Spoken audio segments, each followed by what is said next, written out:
Hey everyone, Dog Cat Lover here, and for today's video I will be giving my review for Batman Death in the Family.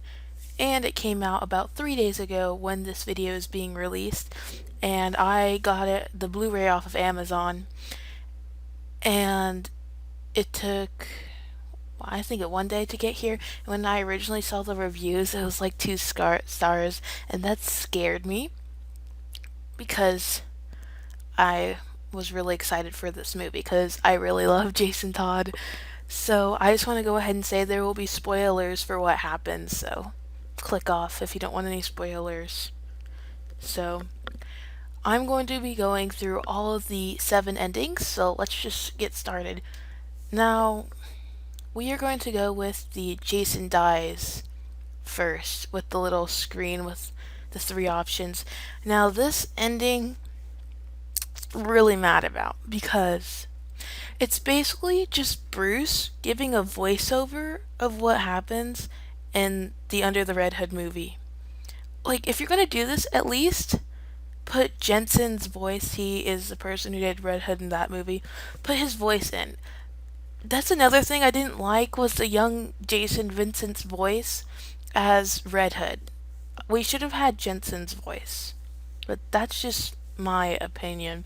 Anyways, it's basically just a whole recap of that movie, and like that's great and all, but I was expecting like something new, so was not too happy about that. But I did like how he was talking to Clark. But that that wasn't one of my favorite endings. Alright, and let's move on to the second ending, which is where Jason, he,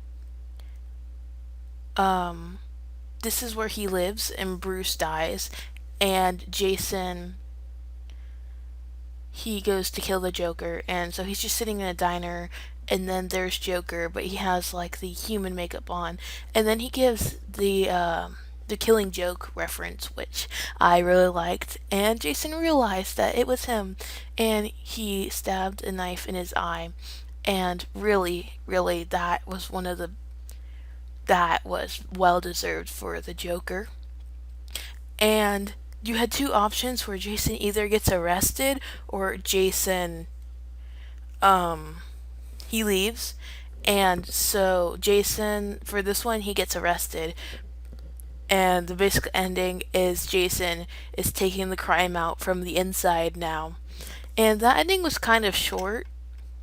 Um, it's not the best ending, but it's not the worst. But it's could have definitely, definitely been better.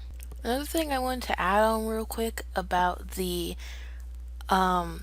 where you choose to kill the Joker. I really liked how all the Justice League members, well, not all of them, but most of them, they were there for him, and that really just warmed my heart to see everyone. And even Dick stalked me by it. That just warmed my heart even more. But it also really upset me because they did not have the voice actor for Dick. Like, Dick did not talk. And I get that they might have had a lower budget because of what's happening, and because they probably spent most of it on the actual animation, which, in my opinion, the animation looked worse than the original movie. I'm not quite sure how they did that, but they did do that, and it was definitely noticeable when they went from the Red Hood scenes back to the newly animated scenes, and I don't know how you do that, but you just, I don't know. Now, I think if I'm getting this correct, if you choose the Jason rebels and he goes away, I think that is when he turns into Red Robin.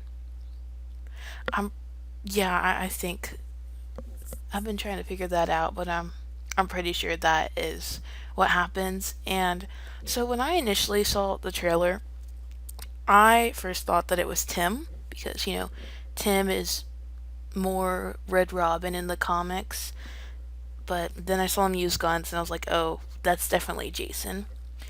And I was kind of sad that Tim was only in one ending though, because that ending was good. It's just I don't like him being Bat-Kid. That might just be me, but that did not go well. But that is the ending for where he's Red Robin and he goes to Two-Face, and then he flips the head and it goes the side, like the good side. And then Tim convinces Jason to stop. And it's very wholesome in a demonic, gruesome kind of way. And then onto the next ending, which is if the coin flips down, the bad side, Two-Face just leaves him there to think about it. But he goes back to the Bat Fam and they take him in, and it's an okay ending, but it could have been better. It could have been better.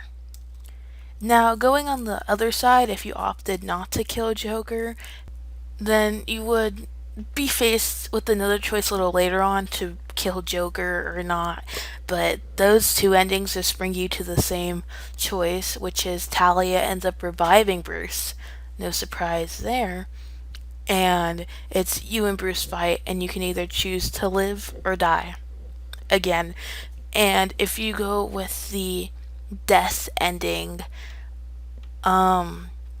Jason and Bruce, they face off, and Jason ends up killing Bruce, but Bruce had a bomb, and it blew everyone, including Talia, up. And that was a sad ending.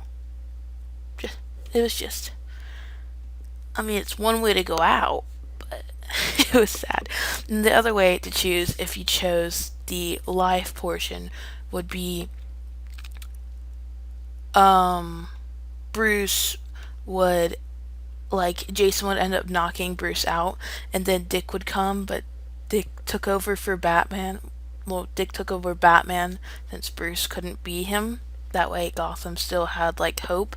So Dick comes in and he sees Jason there and he kind of feels bad, and so they take him in, but then they also have Bruce there, but Bruce isn't the same because he got revived at the Lazarus Pit, and you're not the same when you get revived from it.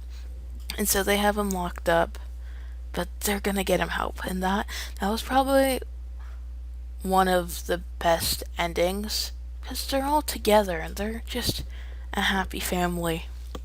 And for the last ending, this is if you choose for Jason to cheat death, where Bruce is too late and Jason still gets blown up, but he survives, and he becomes Hush. They like heal him, but he runs away, and so he becomes Hush. And I saw a comment on YouTube of the clip, and someone said that literally everyone except Tommy Elliott is Hush. And that is so true, because you have the Riddler, and it's just, can we just please for a moment just have Tommy be Hush, please? That's all I'm asking. And so Talia approaches him, but she shows him Damien, and she says that if he joins them, then he would have to raise Damien, but they could get him to the Joker. And so Jason saw Damien, and he saw a way to get back at Bruce, turn his son against him, which Jason crossed the line there, because I am not the biggest fan of Damien. He's my least liked Bat Bro. And I felt bad for him there, because you don't do that. Like, you don't. But that was my review of the Batman Death in the Family movie. As much hate as I have been giving it, I actually really liked it, and I really liked that it was interactive. I just wish they could have done more with it than what they've done. Still a good movie. I would totally recommend seeing it if you haven't. I would just not have your hopes as high as I had them. And I hope you enjoyed this video. Make sure to like, subscribe, and ring the bell so you're notified of my next upload. And make sure to comment down below what you thought about this movie. And I will see you guys next time. Bye.